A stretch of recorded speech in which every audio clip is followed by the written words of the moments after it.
AHN news خبر دنیا بھر سے۔ بریکنگ نیوز، ملک بھر میں CAA سٹیزن امینڈمنٹ ایکٹ نافذ کرنے کا نوٹیفیکیشن جاری۔ نریندر مودی حکومت نے ملک بھر میں CAA سٹیزن امینڈمنٹ ایکٹ نافذ کرنے کے فیصلے پر عمل آوری شروع کر دی۔ بی جے پی نے سال 2019 لوک سبھا الیکشن سے قبل اپنے منشور مینیفیسٹو میں شہریت ترمیم ایکٹ قانون یعنی سٹیزن امینڈمنٹ ایکٹ CAA کو شامل کیا تھا۔ اب 2024 لوک سبھا الیکشن کے اعلان سے عین قبل اس کو پورے ملک میں نافذ کرنے سے متعلق نوٹیفیکیشن جاری کر دیا۔ اس کے تحت اب 3 پڑوسی ممالک کے اقلیتوں کو ہندوستان کی شہریت مل سکے گی۔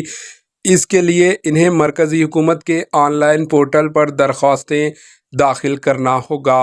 واضح رہے کہ اقلیتوں اور شمال مشرق ریاستوں کی جانب سے CAA کے نافذ کے خلاف احتجاج کے باوجود مرکز نے نوٹیفیکیشن جاری کر دیا۔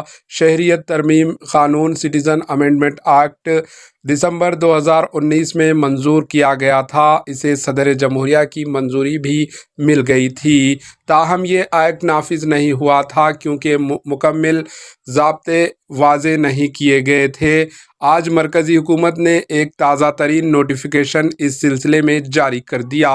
Bureau report, AHN news.